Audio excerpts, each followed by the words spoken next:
Assalamualaikum warahmatullahi wabarakatuh. Allahumma sholli wa sallim ala sayyidina Muhammad wa ala alihi wa sahbihi. Bagian yang ke-25. Rubba sha'imin khattuhu min siyamihil ju' wal atash. Kebanyakan dari mereka yang berpuasa itu yang didapat hanya lapar dan haus. Jadi hari ini pengkajian kita masih seputar puasa, tetapi hari ini masuk bab puasa tarikat yang berkedudukan kepada hati kita. Mudah-mudahan menggugah kepada hati kita puasa itu tadi. Di bulan Ramadan itu kita disuruh berpuasa atau menahan makan dan minum seharian penuh. Jadi di bulan ini seandainya tidak ada bulan Ramadan, itu mungkin orang-orang yang hidupnya kaya atau berkecukupan, mungkin mereka tidak akan bisa merasakan atau tidak akan tahu bagaimana rasanya kelaparan. Kalau rasa lapar mungkin mereka tahu, mungkin mereka sering merasakan, karena fase lapar dan kelaparan itu beda. Kalau lapar biasanya kalau kita pagi itu sarapan atau makan, setelah setengah hari itu biasanya timbul lapar. Kemudian bagi mereka yang mampu, bagi mereka yang ada makanannya, mereka makan. Tetapi bagi mereka yang tidak punya makanan, maka ini bisa kelaparan. Jadi kalau sampai seharian tidak makan, itu namanya kelaparan. Jadi kelaparan ini adalah sesuatu yang sering dialami oleh saudara kita yang hidup di bawah garis kemiskinan atau mereka-mereka yang fakir, miskin dan fakir. Jadi itulah bisa menjadi keseharian daripada saudara kita yang miskin, mereka itu sudah sering kelaparan. Beda dengan orang-orang yang kaya. Ini sebaliknya, mereka itu hidup penuh dengan bertabur kenyang, bahkan kekenyangan. Bahkan dari mereka itu ada yang sampai obesitas, itu dikarenakan kebanyakan makan. Belum sempat lapar, makan. Mungkin kalau dari pagi sarapan jam 10 mungkin ada yang makan lagi. Begitu. Jadi ini kedua fase ini, maksudnya keadaan ini, ada orang miskin, ada orang kaya. Keduanya ini sebenarnya adalah ujian. Seperti kata Bang Haji itu, miskin dan kaya itu sama. Itu keduanya itu hanya ujian bagi orang-orang yang beriman. Menghadapinya ini biasanya kalau orang miskin itu mereka dengan bersabar. Kalau orang kaya itu dengan bersyukur. Itu menghadapi ujian hidup. Jikalau kita di fase miskin, kita bersabar. Tapi kalau kita di fase kaya itu bersyukur. Lalu keadaan orang miskin dan orang kaya ini, yang miskin sabar, yang kaya bersyukur, ini lebih tinggi yang mana derajatnya? Kalau orang miskin itu semestinya orang yang hidup serba kekurangan, yang mereka itu sering kelaparan, sering lapar, itu semestinya mereka itu hidupnya mengeluh karena serba kekurangan, karena hidup susah, karena hidup penuh dengan penderitaan. Kalau kelaparan itu bisa tubuh kita itu bisa lemah, bahkan bisa bergetar gitu. Itu ciri-ciri kelaparan. Dan itu kalau penyikapan itu biasanya kalau yang semestinya itu me, mengeluh. Aduh, ini bagaimana ini hidup ini? Susah ini. Itu mengeluh. Tetapi mereka bersabar, maka ini sesuatu yang tidak wajar. Wajarnya orang yang hidup di dalam kesusahan itu adalah mengeluh. Tetapi mereka bersabar, berarti mereka itu mantap, bagus, tinggi derajat mereka. Kemudian, seseorang yang kaya ini semestinya itu bersyukur. Jadi bersyukur bagi orang kaya itu sudah semestinya. Dan itu memang wajar. Kalau orang miskin, semestinya wajarnya itu mengeluh. Tetapi dia bisa sabar. Maka orang miskin yang sabar itu derajatnya lebih tinggi daripada orang kaya yang syukur. Lalu bagaimana orang kaya ini ingin mencapai ketinggian derajat yang sama dengan orang miskin yang sabar? Karena di dalam Al-Quran dinyatakan innallaha ma'as sabirin. Sesungguhnya Allah bersama dengan orang yang sabar. Bahkan Rasulullah pun beliau berdoa, beliau ingin bersama orang miskin. Beliau minta dikumpulkan dengan orang miskin. Beliau minta dibangkitkan bersama orang miskin. Jadi sebenarnya orang miskin ini adalah orang yang istimewa, orang yang dekat dengan Tuhannya. Ma'as sabirin itu maksudnya orang yang bersama Tuhan itu orang yang dekat dengan Tuhannya. Bahkan Rasulullah pun mendekat kepada orang miskin. Jadi ini salah satu kelebihan daripada orang miskin. Bukan saya menghibur orang miskin, tetapi memang keadaannya benar begitu. Lalu bagaimana si kaya ini ingin mendapat derajat yang sama seperti orang miskin? Apakah mereka harus memiskinkan diri? Nah, disinilah momen Ramadan ini. Ini untuk menjadikan orang beriman yang kaya itu supaya meningkat derajatnya menjadi muttaqin.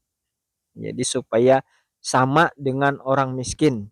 Jadi apakah orang kaya itu uh, harus puasa? Ya, jawabannya harus puasa. Tetapi kan puasa orang kaya itu biasanya hanya bulan Ramadan. Di luar Ramadan berarti mereka kedudukannya kembali kepada yang asal. Jadi sebenarnya itu bukan hanya dengan cara puasa, tetapi memperhatikan daripada makna daripada puasa atau apa itu implementasi daripada puasa. Jadi di dalam puasa itu kita itu disuruh untuk apa itu dipaksa kayaknya itu supaya merasakan lapar. Jadi supaya kita itu tahu oh begini rasanya orang kelaparan. Begini. Jadi dirasakan lapar itu semestinya ini menggugah kepada hati kita untuk peduli dengan saudara kita yang miskin. Nah, itu jangan sampai dikasih lapar, ternyata tidak memberi efek kepada hatinya, tidak menyentuh kepada hatinya, tidak tergugah perasaannya. Nah, kepekaan sosialnya tidak timbul. Maka ini puasanya hanya lapar saja yang dia dapat, tetapi tidak sampai menggugah kepada hatinya. Seharusnya kalau dirasakan penderitaan orang miskin itu timbul kasihan. Oh tidak enak. Nah, kalau dengan kita merasa ini tidak enak, ini semestinya harus berefek kepada hati kita. Jangan sampai puasa itu tadi hanya lapar dan hausnya saja yang kita dapat, tetapi tidak sampai menyentuh kepada hati kita. Makanya di bulan Ramadan itu momentum Ramadan itu sebenarnya itu adalah momentum ibadah sosial dan ibadah ritual. Namun kebanyakan dari kita itu hanya terjebak di dalam ibadah ritual saja. Apa itu ibadah ritual? Seperti tarawih, tadarusan, seperti i'tikafan yang di 10 terakhir bulan Ramadan itu, dan lain-lain. Padahal momentum bulan Ramadan itu adalah momentum ibadah sosial. Itu yang yang semestinya diperkuat. Jangan sampai berlalu Ramadan kita tidak pernah tersentuh dengan ibadah sosial. Apa itu ibadah sosial? Yaitu memperhatikan saudara kita yang hidup di bawah garis kemiskinan. Maksudnya itu berbagi. Itu seperti yang kata Kiai Haji Zainuddin Imjid. Dulu itu ada iklan di TV. Hakikat puasa adalah membentuk manusia yang bertakwa. Itu kata beliau. Intinya pengendalian diri agar kita terhindar dari sifat-sifat tercela sekaligus memiliki kepekaan sosial yang tinggi. Itu masih banyak kata beliau saudara-saudara kita yang hidup di bawah garis kemiskinan.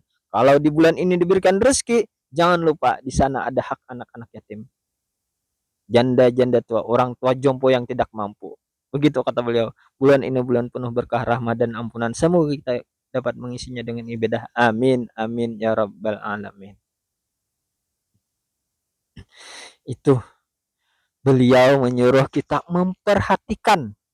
Dan memang pesan Ramadan, sebenarnya pesan Ramadan ini adalah memperhatikan orang-orang miskin.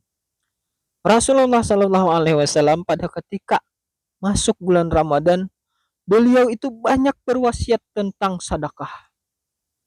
Sering beliau, daripada saking seringnya, itu sahabat yang mendengar itu sampai ada yang berucap, "Ya Rasulullah, tidak semua dari kami ini adalah dari kalangan orang yang mampu." Begitu. Karena ini terlalu seringnya Rasulullah. Kemudian Rasulullah menjawab, "Walau satu biji kurma, walau sebiji kurma, walau sebiji kurma." Maksudnya, apakah ada sampai menggugah keperasaan kita yang dengan itu tadi kita terketuk hati untuk berbagi walaupun sedikit, tetapi apabila seseorang itu sudah tersentuh, dia akan membagi yang sedikit itu. Jadi disinilah orang-orang yang apa itu, yang mestinya itu sangat diperhatikan.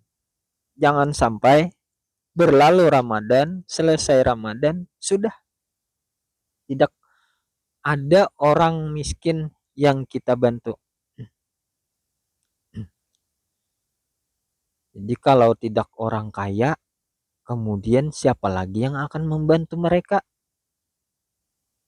Antum yang kaya-kaya ini untuk mencapai derajat yang tinggi, yang sama semisal derajat dengan bersabar bagi orang miskin itu dengan jalan bersedekah. Sekaligus itu menyukuri atas nikmat Tuhan yang diberikan kepada Anda.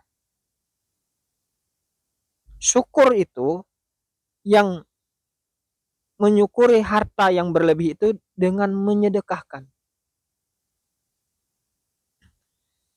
Maka teramat bodoh jika kita sudah dirasakan lapar dan kita masih tidak mau berbagi. Kita ditakdirkan Tuhan menjadi orang yang kaya, orang yang berkecukupan. Itu semestinya kita menyukuri. Alhamdulillah, syukur kita tidak dijadikan seperti mereka. Yang mereka itu sebenarnya tidak bisa memilih sebenarnya, kalau memang sudah ditakdirkan dari keluarga yang tidak mampu, tidak sekolah, itu sebenarnya walaupun mereka itu berusaha bekerja dengan semaksimal mungkin, tetapi keadaan kalau sudah ditakdirkan ini apa boleh buat. Jadi sebenarnya orang kaya itu harus ada rasa kepekaan, harus merasa kasihan. Kalau tidak Anda yang membantu, siapa lagi? Jadi semestinya harus diperhatikan orang-orang yang ada di sekitar Anda. Ini kalau Anda itu mau beragama dengan benar. Ara'aital ladzi yukadzibu biddin. Tahukah engkau siapa yang mendustakan agama? Orang-orang yang mendustakan agama, yang tidak percaya dengan agama. Tapi kalau dikatakan tidak beragama, kita mungkin marah.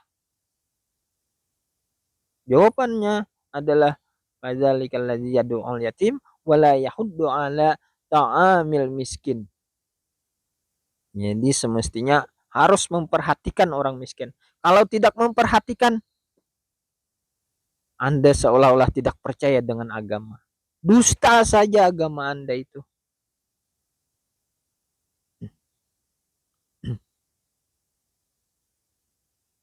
Kalau sampai ada yang kelaparan, itu sebenarnya hak dia, orang miskin itu yang ada pada kita, yang dititipkan Tuhan kita dengan rezeki yang berlebih, tidak kita salurkan, tidak kita tunaikan, sebenarnya kita itu akan mempertanggungjawabkan harta itu dengan begitu berat. Hisapnya teramat pedih nantinya. Ini engkau saya beri kekayaan, tetapi engkau tidak memperhatikan saudaramu. Katanya kita bersaudara, tetapi mengapa tidak pernah membantu saudara kita? Kita tidak pernah memperhatikan mereka. Tidak. Bahkan sampai itu saudara kita itu ada yang rela mencuri. Mereka mencuri itu sebenarnya siapa yang mau jadi pencuri itu? Bahkan yang dicuri itu terkadang nilainya sangat sedikit, hanya untuk sekedar sesuap nasi. Jadi kalau kita membasmi kemiskinan dengan memperhatikan, ini bagi orang-orang yang kaya ini, itu sebenarnya mengurangi daripada kejahatan. Sampai ada yang melacur itu sebenarnya siapa yang mau jadi pelacur? Tetapi karena keadaan ingin beli susu anak, tidakkah kalian orang-orang yang kaya itu bisa merasakan penderitaan mereka? Coba seandainya rasakan diri Anda yang berada di posisi itu. Pasti Anda sangat berharap kepada orang kaya itu. Semoga mereka mengulurkan tangan.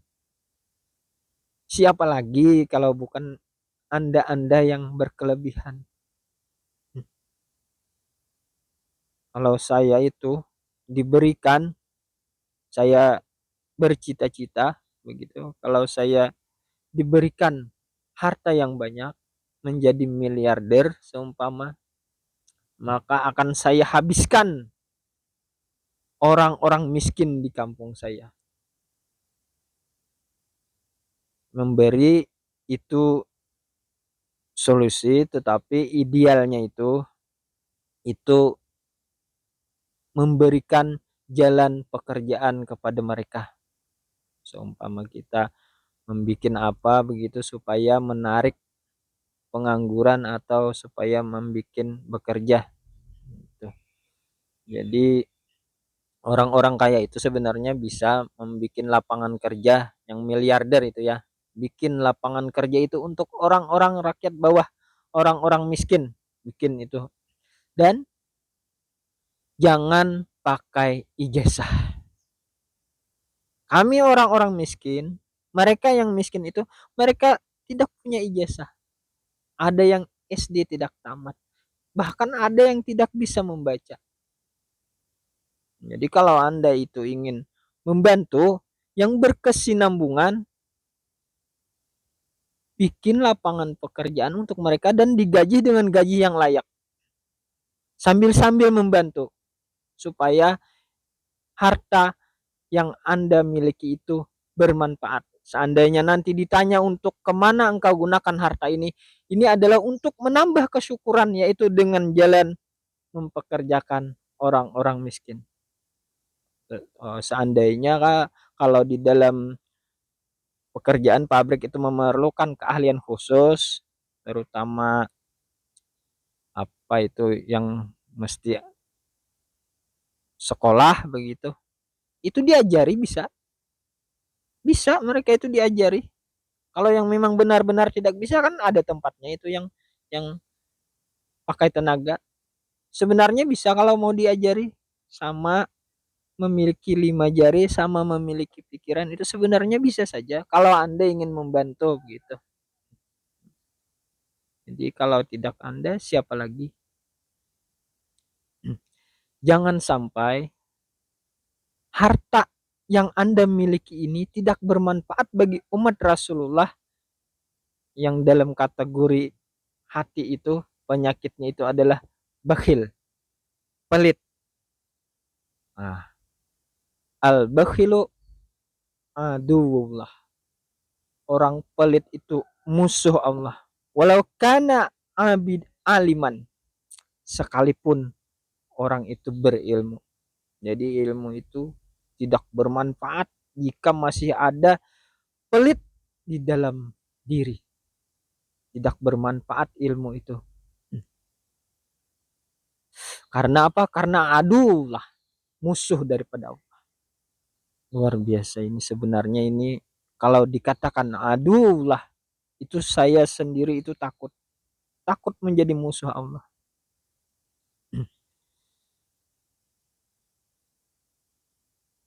As-sakhi habibullah. Itu sebenarnya kebalikannya. Orang pemurah itu kekasih Allah. Jadi sebenarnya kalau ingin naik derajat itu pemurah. Di sini orang kaya itu mudah sebenarnya. Malah dengan dia pemurah, hartanya akan bertambah terus bertambah. Itu kalau tidak apa itu yang tidak bisa bikin lapangan kerja, tetapi Anda lumayan kaya, itu tinggal jalan-jalan ke sekitar Anda, kampung-kampung Anda, di belakang Anda itu lihat siapa yang hidup di bawah garis kemiskinan, bantu. Bantu itu meringankan beban mereka. Kasihan mereka. Kalau Sayyidina Umar, beliau bergelar Amirul Mukminin, pemimpinnya orang beriman. Itu karena memang beliau memperhatikan. Bahkan ada cerita sering kita dengar itu beliau memikul sendiri gandum 1 karung itu untuk diberikan kepada orang fakir atau orang miskin. Di zaman Sayyidina Umar di situ pernah diumumkan di masjid itu, siapa yang mau harta zakat silahkan ambil di masjid. Itu ada disuruh mengambil.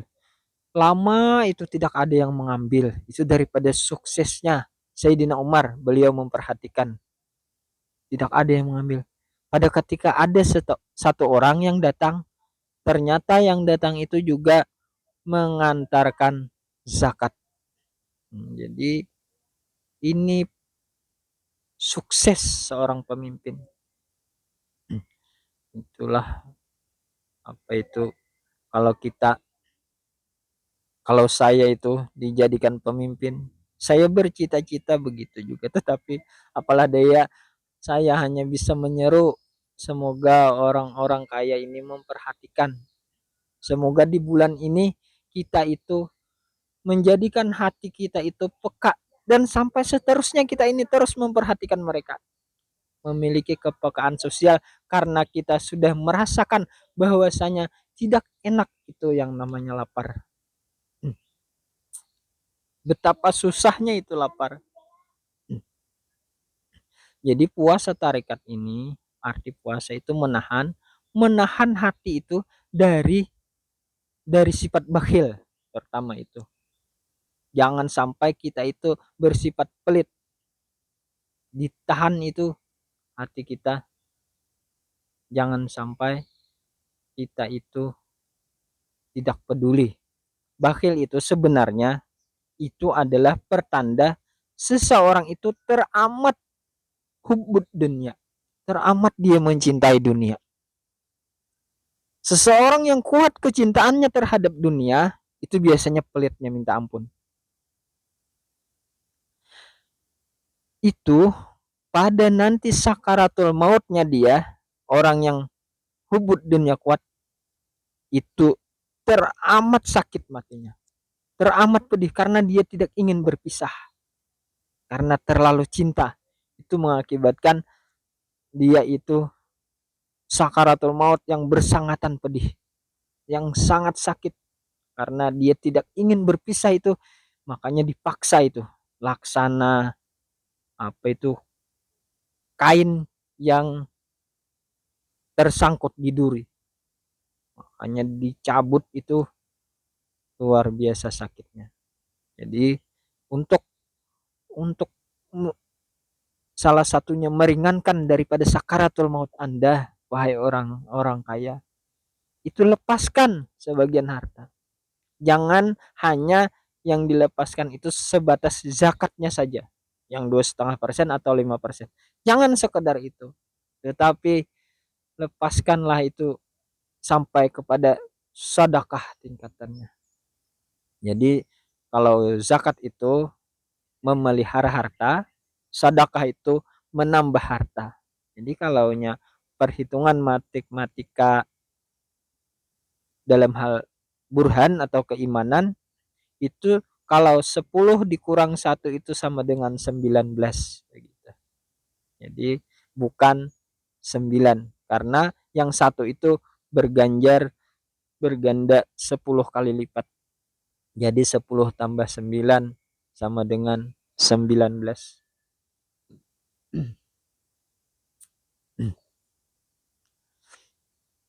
Jadi dalam hal ini puasa hakik, puasa tarikat, puasa hati itu memang menahan hati dari segala sifat-sifat yang tidak bagus, yang terutama betul itu adalah bakhil, pelit. Biasanya kalau orang pelit itu, kalau saya itu ada orang pelit itu saya tidak mau berteman itu. Sebenarnya dijauhin itu, karena Rasulullah sendiri itu ada dalam sebuah hadis, beliau itu benci, teramat benci kepada orang yang pelit. Orang pelit ini tidak ada sejarahnya seseorang yang diangkat menjadi wali itu dari golongan orang yang pelit. Itu makanya orang pelit ini tidak akan pernah, martabatnya itu tidak akan pernah naik, dan justru inilah orang-orang yang teramat hina dan teramat bodoh. Bodoh itu biasanya mereka itu kalau yang terlalu pelit itu, dia memberi pekerjaan kepada orang itu, dia memberi upah terkadang tidak sesuai. Itu sangat, sebenarnya sangat meresahkan ini. Tetapi karena orang miskin itu tidak ada kerjaan, terpaksa. Jadi semakin kaya dia orang kaya itu, yang miskin semakin miskin. Maka ini Rasulullah sangat benci, bukan benci kepada orangnya tetapi kepada sifat yang bakhil itu, sifat yang pelit itu. Kalau saya itu menghindari orang yang begitu, saya tidak akan berteman, dan kalau menyapa mungkin kita tidak akan memutuskan silaturahmi, tetapi kalau ada teman, saya tidak akan mau menjadikan dia itu teman akrab, karena dia adalah adulah, dan dia adalah orang yang dibenci Rasulullah. Tetapi jika pemurah, dia adalah kekasih Allah, dan dia adalah orang yang dicintai Rasulullah. Karena Rasulullah mencintai orang miskin, dia mencintai orang miskin, maka Rasulullah pun mencintai dia. Dan nanti di mahsyar Anda tidak perlu repot-repot, Rasulullah yang akan mencari Anda nanti untuk mendapatkan syafaat. Kalau kita yang nyari mungkin tidak ketemu, tetapi kalau Rasulullah yang mencari, ini akan bertemu. Karena apa Rasulullah mencari? Karena Anda adalah bersifat pemurah, yang dengan pemurah itu Anda membantu kepada orang miskin, yang dari situ berkesan di hati Rasulullah. Rasulullah teramat senang, teramat cinta dengan keadaan orang yang pemurah itu. Makanya Rasulullah sendiri mencontohkan pada ketika beliau dapat banyak hadiah dari bangsawan-bangsawan atau dari raja itu, beliau mengumumkan siapa yang ingin, kalau sekarang itu duit ya, uang, siapa yang ingin uang ambil, ambil ke masjid. Itu banyak yang mengambil itu, teramat banyak sampai habis itu. Rasulullah tidak peduli, ini pemurahnya Rasulullah. Tetapi kalau kita tidak usah sampai begitu, jangan sampai habis-habisan begitu, ya kan? Tidak perlu sampai begitu. Tetapi ada begitu. Jangan sampai tidak ada di dalam program kita itu, tidak ada bersedekah itu. Itu sangat bodoh. Jadi kita itu harus ada dalam sehari ini program bersedekah atau memperhatikan orang-orang yang tidak mampu. Jangan sampai harta yang dititipkan kepada kita ini tidak kita sadari bahwa di sana itu ada hak mereka, dan dengan harta ini bisa menjadi sebab kita itu mendapat keridaan Tuhan kita dengan kita menyedekahkan atau memberikan kepada orang-orang yang membutuhkan. Nah, sudah habis waktunya. Salah hilap mohon maaf. Billahi taufiq wal hidayah. Wassalamualaikum warahmatullahi wabarakatuh. Allahumma shalli wa sallim ala sayyidina Muhammad wa ala alihi wa sahbihi.